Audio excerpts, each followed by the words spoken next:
નમસ્કાર મિત્રો, જય સ્વામિનારાયણ, જય નશ્ય મહાદેવ ગુરિયાજી. તો આજે આપણે ચેપ્ટર નંબર 6 રેખાઓ અને ખૂણાઓનો મોસ્ટ આઈએમપી અને મોસ્ટ ડિફિકલ્ટ એક્ઝામ્પલ જોવાના છીએ. બરાબર છે? એક્ઝામ્પલ મોસ્ટ આઈએમપી પણ છે, પણ એટલો જ ડિફિકલ્ટ પણ છે. પણ તમે હવે આવ્યા છો ચિરાગ સર જોડે. બરાબર છે? એન્ડ ચિરાગ સરની થોડી હિસ્ટ્રી કહી દઉં તો 10મામાં મારે ગણિતમાં 100 માંથી 100 માર્ક્સ હતા. Diploma in electronics and communication મેં કરેલું છે અને બિરલા વિશ્વકર્મા મહાવિદ્યાલયમાંથી મેં બેચલર ઓફ એન્જિનિયરિંગ કરેલું છે. એટલે ગભરાવાની કોઈ જરૂર નથી. ગમે તેવો ડિફિકલ્ટ એક્ઝામ્પલ હશે ને, ગમે તેવો ડિફિકલ્ટ એક્ઝામ્પલ, એને હું પ્રોમિસ કરું છું કે તમને એટલો ઇઝીલી સમજાવીશ ને કે તમારા મગજમાં એ ઉતરી જશે. બરાબર છે? તો ચલો એક્ઝામ્પલ જોઈએ આપણે. એક આપણને ફિગર આપી છે અને શું કીધું છે, આકૃતિમાં કિરણ OS એ રેખા POQ પર છે. શું કીધું છે? કિરણ OS એ રેખા POQ પર છે. બરાબર છે? કિરણ OR અને OT અનુક્રમે ખૂણો POS અને ખૂણો SOQ ના કોણ વિભાજક છે. હવે મેં તમને કોણ વિભાજકનો કોન્સેપ્ટ સમજાવ્યો તો કોણ વિભાજક એટલે શું કે જે બે ખૂણાના સરખા ભાગ પાડે એને શું કહેવાય? કોણ વિભાજક. બરાબર છે મિત્રો? તો શું કીધું છે? કિરણ OR એ શું છે? POS નો કોણ વિભાજક છે. એટલે શું થાય એનો મતલબ કે POS ના બે સરખા ભાગ કરે. એ જ રીતે OT એ શું છે? ખૂણા SOQ નો કોણ વિભાજક છે. કિરણ OT એ SOQ નો શું છે? કોણ દ્વિભાજક. કોણ દ્વિભાજક શું કરે? બે સરખા ભાગ કરે. વચ્ચેથી જે કિરણ નીકળે ને એટલે આ ખૂણાના બે સરખા ભાગ થાય. આગળ વાંચો. જો ખૂણો POS x, POS એ x હોય તો ખૂણો ROT શોધો. ખૂણો ROT POS x હોય તો ખૂણો ROT શોધો. બરાબર છે? તો પહેલા જે આપણને રકમમાં આપી છે ને આપણે જોઈ લઈએ. તો કિરણ OR શું કરે છે? POS નો કોણ વિભાજક છે. એટલે શું થાય કે આ એંગલ ધારો કે આપણે POS લઈએ તો એ OR શું કરે છે? કોણ વિભાજક છે એટલે બે સરખા ભાગ કરે છે. ખબર પડી મિત્રો આટલામાં? હવે આગળ વાંચો. OT એ શું કરે છે? SOQ નો કોણ વિભાજક છે.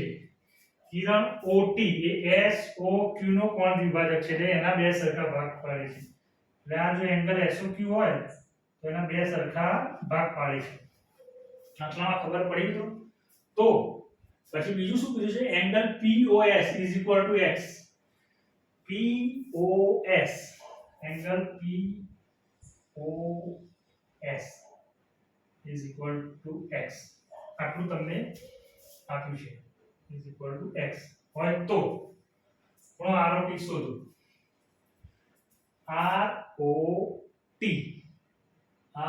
ROT શોધવાનો છે. શું શોધવાનું છે? ખૂણો ROT. રકમ સમજણ પડી? આટલી માહિતી તમને આપેલી છે. બરાબર છે? હવે જુઓ શું શોધવાનું છે આપણે? ખૂણો ROT. તો હવે ROT એક્ચ્યુઅલમાં શું છે જુઓ. ROS SOT છે. ખબર પડી? આ ટોટલ ખૂણો છે ROT જે આપણે શોધવાનો છે આ ખૂણો. બરાબર છે? એ એક્ચ્યુઅલમાં શું છે? આ ખૂણો વત્તા આ ખૂણાના સરવાળો. ખબર પડી? ROS આ ખૂણો વત્તા આ ખૂણો SOT એ બેનો સરવાળો છે. ખબર પડી હું શું કહેવા માંગુ છું? કે ખૂણો ROS એક્ચ્યુઅલમાં શું છે? ROT શોધવાનો છે. બરાબર છે? ROT. તો એંગલ ROT અને બીજું એક આ શું છે? S અહીંયાથી નીકળે છે. બરાબર છે? S. તો એક્ચ્યુઅલમાં જુઓ ROT છે શું? ROT આ ખૂણો પ્લસ આ ખૂણો તો મને ROT મળી જાય. ખબર પડી શું કહેવા માંગુ છું? ROT શું છે? ROS SOT આ બે ખૂણાઓનો સરવાળો છે. બરાબર છે? તો હું શું લખી શકું? જે મેં તમને કીધું એ પ્રમાણે જે આપણે શોધવાનું છે કે એંગલ ROT શું છે? Angle ROS plus angle SOT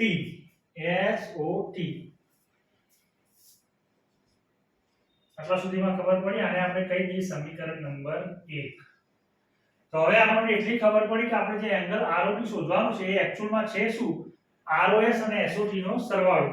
તો જો આપણે બે ખૂણા ROS અને SOT શોધી કાઢીએ, ROS અને SOT આ બે શોધી કાઢીએ અને એમનો સરવાળો કરી દઈએ તો આપણો એક્ઝામ્પલ પૂરો થઈ જાય. પણ એમ હલવો થોડો છે યાર કે ROS ને SOT તમે શોધી કાઢો એટલે વાર્તા પતી જાય. હલવો થોડો છે યાર એક્ઝામ્પલ. શોધવો પડશે, આપણે મહેનત કરવી પડશે, બરાબર છે. હવે જુઓ, પહેલા આપણે ROS ની વાત કરીએ. બે વસ્તુઓ શોધવાની છે, ROS અને SOT. એટલું મગજમાં આપણે આવી ગયું. હવે ROS ની વાત કરો. ROS એટલે હવે આ આખો એંગલ કેટલો છે? x. એ કયો છે? POS. ખબર પડી હું શું કહેવા માંગુ છું? આ એંગલ આખો કેટલો છે? POS અને ROS ક્યાં છે? અહીંયા છે, બરાબર છે. આ R છે, ROS. હવે આપણને આખો એંગલ ખબર છે, કેટલો આપ્યો છે? x આપ્યો છે આખો ટોટલ. અને શું કીધું છે કે OR એ શું કરે છે? આના કોણ વિભાજક છે. કોણ વિભાજક છે એટલે શું કરે? બે સરખા ભાગ કરે. તો આપણે એમ લખી શકીએ કે ખૂણો ROS is equal to 1/2 of ખૂણો POS. ખબર પડી? POS એનો કોણ વિભાજક છે OR કિરણ. એટલે શું થાય? ROS 1/2 of angle POS. આવું કેમ થાય? ખાસ લખવાનું કેમ થાય? કારણ કે OR શું છે?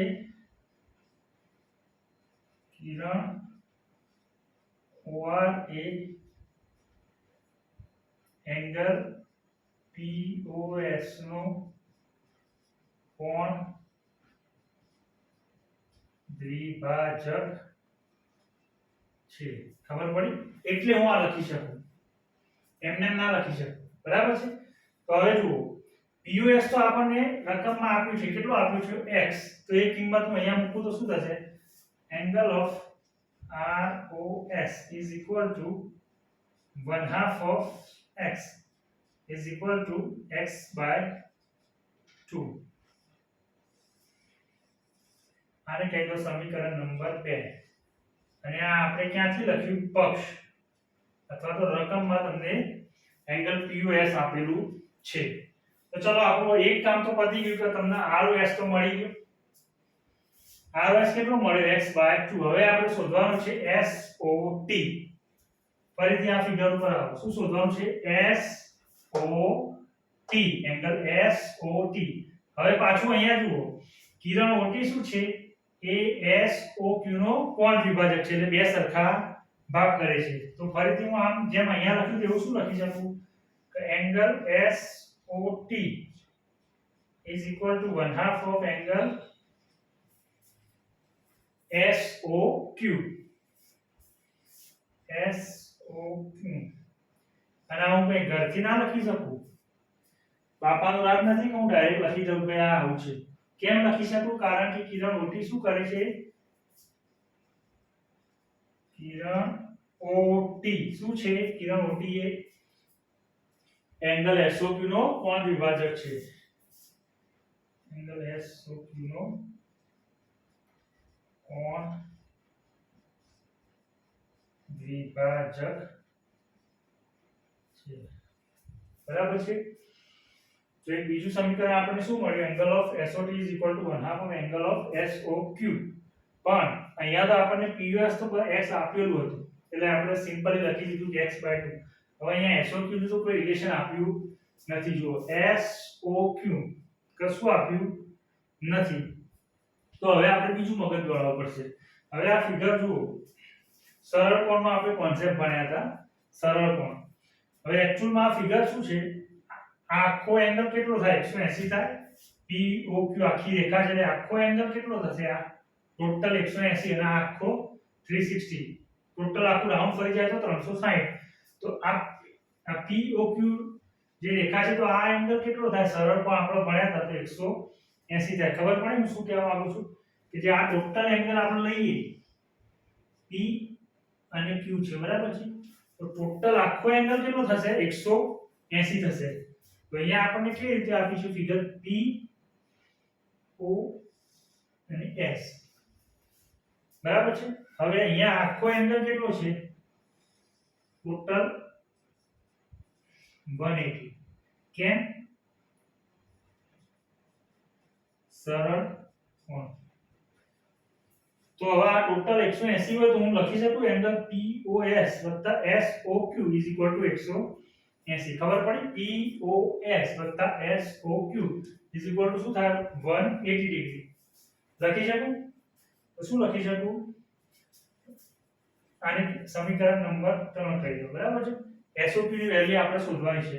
તો હવે આપણે શું લખી શકીએ? Angle POS angle SOQ. POS અને SOQ ટોટલ કેટલું થશે? 180. ઓકે. હવે જો એંગલ POS તમને કેટલો આપ્યો છે? x, બરાબર છે? તો માટે હું શું લખી શકું? x plus angle SOQ = 180. x આ બાદ જશે તો માઈનસ થશે, તો માટે એંગલ SOQ 180 માઈનસ x. સમીકરણ નંબર 4 થઈ ગયું. ખબર પડી શું કીધું? એંગલ SOQ કેટલા મળે આપણે? 180 માઈનસ x. હવે SOT, હવે આપણે અહીંયા SOQ શોધવાનું હતું. તો એંગલ SOT કેટલું થશે? સમીકરણ 3 ઉપરથી એંગલ SOT 1/2 ઓફ SOQ, એટલે આ SOQ આપણને મળ્યું. તો માટે એંગલ SOT = શું છે? 1/2 of angle SOQ, that is equal to 1/2 of 180 minus x. ખબર પડી? આ ક્યાંથી લખ્યું મેં? સમીકરણ 3 પરથી. ખબર પડી ને ક્યાંથી લખ્યું? સમીકરણ 3 પરથી. તો હવે જુઓ, તો એંગલ ઓફ SOT એટલે 1/2 અંદર જશે તો શું થશે? 180 ભાગ્યા 2 એટલે 90 માઈનસ x/2. તો માટે એંગલ SOT બરાબર શું થશે? અહીંયા આ 1/2 અંદર જશે એટલે 180 ભાગ્યા 2 એટલે 90 માઈનસ આ 1/2 પાછું અહીંયા અંદર જશે એટલે x/2. સિમ્પલ સાદું રૂપ છે મિત્રો. તો હવે આ મળ્યું તમને એંગલ SOT. એંગલ SOT મળી ગયો. કેટલો મળ્યો? 90 માઈનસ x/2. આને કહી દો સમીકરણ 5. તો હવે આપણે એંગલ ROS અને SOT મળી ગયું. એંગલ ROS એટલે x/2 અને SOT એ મળી ગયું. તો સમીકરણ 1 પરથી શું લખી શકીએ? કે માટે એંગલ ROT બરાબર શું હતું? Angle ROS plus angle SOT. તો માટે એંગલ ROT બરાબર ROS કેટલા હતા? x/2 અને SOT કેટલા મળ્યા? Plus 90 minus x/2. ખબર પડી? x/2 cancel. તો શું મળ્યું? Angle ROT that is equal to 90. અને આ આપણો જવાબ મળી ગયો. સ્વામિનારાયણ ભગવાન અને મસ્યા મહાદેવની કૃપાથી આપણો એક્ઝામ્પલ પૂરો થયો. તો ખબર પડી ને કે મોસ્ટ આઈએમપી એક્ઝામ્પલ છે રેખાઓ અને ખૂણા ચેપ્ટરનો, અને મોસ્ટ આઈએમપી હોવાથી મોસ્ટ ડિફિકલ્ટ પણ કહી શકાય. પણ મેં તમને કીધું કે ચિરાગ સર તમારી જોડે છે, ડિફિકલ્ટ શબ્દ હવે આપણે વાપરવાનો નહીં. ગમે તેવો અઘરામાં અઘરો એક્ઝામ્પલ હશે ને તો પણ આપણે એને કોન્સેપ્ચ્યુઅલ એવું બનાવી દઈશું ને કે તમારા માઇન્ડમાં ઉતરી જાય. તો ફરીથી જુઓ, એંગલ ROT શોધવાનો હતો. તો એંગલ ROT એટલે શું થાય? ROS + SOT.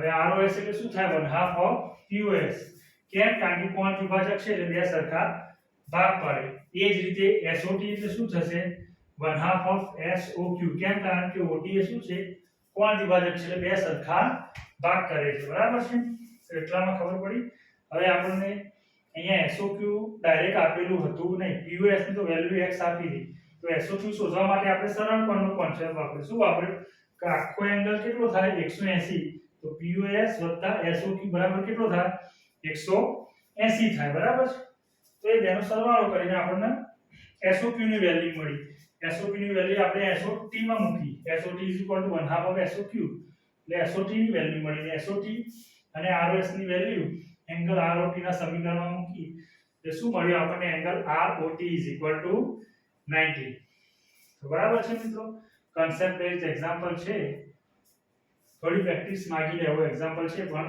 થઈ જાય ડિફિકલ્ટ છે પણ કોન્સેપ્ટ ક્લિયર રાખવાના કોન્સેપ્ટ ક્લિયર હશે તો કોઈ પણ દાખલો ડિફિકલ્ટ નથી જય સ્વામિનારાયણ જય મસ્યા મહાદેવ બોલિયા મિત્રો જય સ્વામિનારાયણ